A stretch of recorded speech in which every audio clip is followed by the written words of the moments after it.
तो guys WWE के Cody Rhodes को साइन करने के बाद WWE साइन करना चाहती है AEW के एक और बड़े सुपरस्टार को। AEW में जेफ हार्डी के डेब्यू के बाद AEW में होगा विलो और जेफ हार्डी का राइवलरी।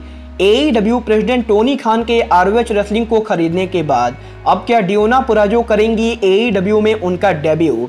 और guys AEW president Tony Khan और MJF के बीच में हो चुका है बहुत ही बड़ा झगड़ा। और guys AEW president Tony Khan ने फाइनली अनाउंस किया ROH super card of honor पर एक और बड़ा टाइटल मैच।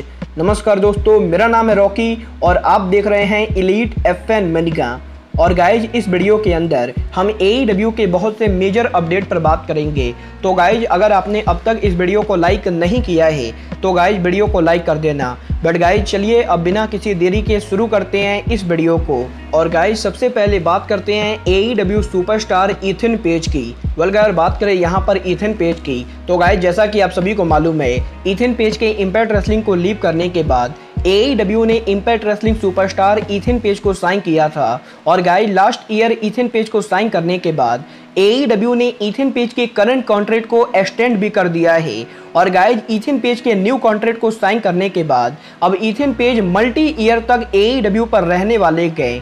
बट गाइज यहीं अब WWE के मैनेजमेंट के तरफ से इथन पेज को लेकर काफ़ी बड़ी अपडेट आ रही गए। और गाइज यहाँ पर रेसलिंग ऑब्जर्वर ने कंफर्म किया है कि WWE के कोडी रोड्स को साइन करने के बाद WWE AEW के कई सारे बड़े रेसलर्स को साइन करना चाहती गए, जिनमें से कुछ नाम MJF और जेड कारगिल जैसे रेसलर हैं। बट गाइज यहीं अब WWE के अंदर WWE के मैनेजमेंट इथन पेज को साइन करना चाहती गए। और गाइज यहाँ पर WWE के अंदर WWE इथन पेज को अपने कंपनी में लाना चाहती गए। और गाइज WWE के मैनेजमेंट में इथन पेज को साइन करने को लेकर इस समय बैक स्टेज पर काफ़ी ज़्यादा बातें चल रही गई। बट गाइज क्योंकि इथन पेज AEW के कॉन्ट्रैक्ट में हैं तो गाइज इसीलिए WWE करंटली इथन पेज को साइन नहीं कर सकती गए। बट गाइज पॉसिबली जैसे ही इथन पेज का कॉन्ट्रैक्ट एक्सपायर होता है WWE इथन पेज को साइन करने की कोशिश करेगी।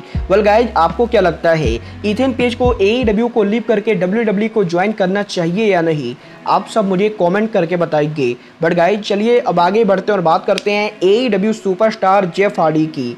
अगर बात करें यहाँ पर जेफ हार्डी की तो गाइज AEW में जेफ हार्डी के डेब्यू के बाद अब यहीं इस हफ्ते जेफ हार्डी ने सोशल मीडिया के ऊपर AEW में उनकी एक बहुत ही बड़ी राइवलरी टीच कर दी गई, जहाँ पर इस हफ्ते जेफ हार्डी ने इंस्टाग्राम के ऊपर AEW के अरीना के बाहर उनके पिक्चर को शेयर किया था, जहाँ पर जेफ हार्डी के इस पिक्चर के अंदर जेफ हार्डी मलाकाई ब्लैक के साथ उनके मैच को टीच कर रहे थे। और गाइस जेफ हार्डी के मलाकाई ब्लैक के साथ पिक्चर को शेयर करने के बाद अब यही मलाकाई ब्लैक ने सोशल मीडिया के ऊपर जेफ हार्डी के विलो कैरेक्टर के पिक्चर को शेयर किया है। और गाइस यहाँ पर मलाकाई ब्लैक के विलो के पिक्चर को शेयर करने के बाद अब मलाकाई ब्लैक और जेफ हार्डी ये दोनों टीच कर रहे गए कि AEW में विलो कैरेक्टर का डेब्यू हो सकता है। और गाइस पॉसिबली AEW के अंदर हमें मलाकाई ब्लैक और विलो की राइवलरी भी देखने को मिले।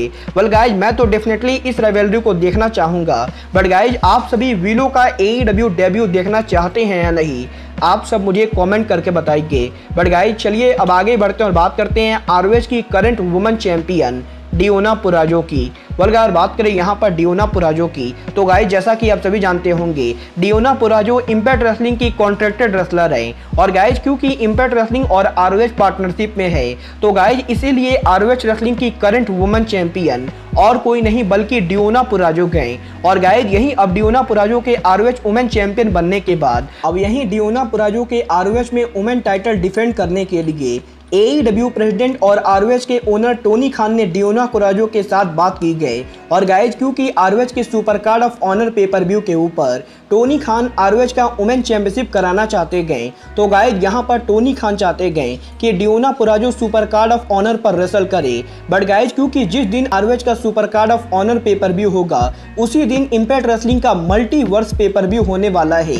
और गाइज इम्पैक्ट रेसलिंग और ROH दोनों के पेपर व्यू के सेम डे पर होने की वजह से डियोना पुराजो ROH के वुमेन टाइटल को सुपर कार्ड ऑफ ऑनर पर डिफेंड नहीं कर पाएंगी। और गाइज यहाँ पर टोनी खान के इम्पैक्ट रेसलिंग से लंबे टाइम तक बात करने के बाद अब ये चीज़ फाइनल हो चुकी है कि डियोना पुराजो इम्पैक्ट रेसलिंग के पेपर व्यू पर अपीयर होंगी, ना कि ROH के super card of honor pay per view पे। और गाइज यहाँ पर क्योंकि डियोना पुराजो अब सुपर कार्ड ऑफ ऑनर पर अपीयर नहीं होंगी, तो गाइज इसीलिए Tony Khan super card of honor के ऊपर ROH का इंटर्म वुमेन चैंपियनशिप कराने वाले गए, जहां पर ROH super card of honor के ऊपर हमें AEW superstar Mercedes Martinez versus Willow के बीच में ROH का इंटर्न वुमेन चैंपियनशिप देखने को मिलेगा। और गाइज यहाँ पर विलो और मर्सिडीज मार्टिनेज के इस मैच को जो भी जीतेगा वो ROH का इंटर्न वुमेन चैंपियन बनेगा। और गाइज इसके बाद ROH के फ्यूचर पेपर व्यू के ऊपर ये इंटर्न चैंपियन ROH के वुमेन चैंपियन डियोना पुराजो को फेस करेगी। और गाइज उस मैच को जो जीतेगा वो ROH का ओरिजिनल वुमेन चैंपियन बनेगा। वेल गाइज देखना काफी ज्यादा दिलचस्प होगा कि विलो और मर्सिडीज मार्टिनेज में से कौन ROH का इंटर्म वुमेन चैंपियन बनता है। बट गाइज चलिए अब आगे बढ़ते और बात करते हैं AEW सुपरस्टार MJF की।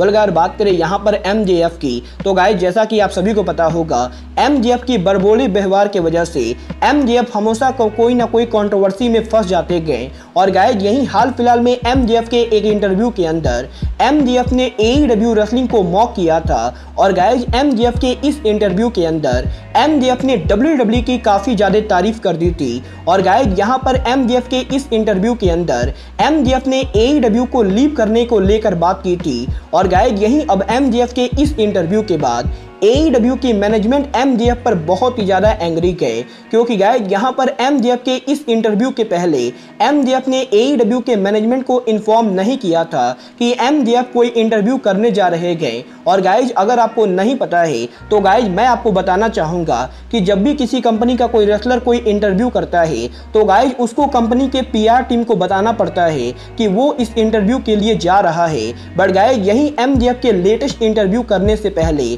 MJF के AEW के मैनेजमेंट को ऐसा नहीं बताया था। और गाइज MJF के AEW के मैनेजमेंट को ना बताने की वजह से टोनी खान और MJF के बीच में काफ़ी ज़्यादा हीट बढ़ चुका है।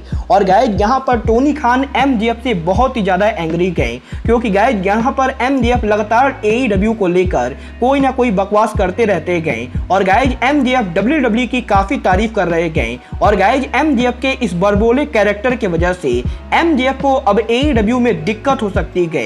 वेल गाइज मुझे तो डेफिनेटली ऐसा लगता है कि टोनी खान को MJF को कंट्रोल करने की ज़रूरत है, क्योंकि गाइज यहाँ पर MJF अगर ये सोच रहे गए कि वो WWE की तारीफ करके WWE की तरफ से बड़ा कॉन्ट्रैक्ट ऑफर लेंगे, तो गाइज मैं आपको इस चीज़ की गारंटी देता हूँ कि WWE MJF को कोई भी बड़ा ऑफर नहीं देने वाली गए। और गाइज यहाँ पर अगर MJF ऐसा ही करते रहते गए तो गाइज AEW भी MJF को कंपनी से लात मारकर बाहर निकाल देगी।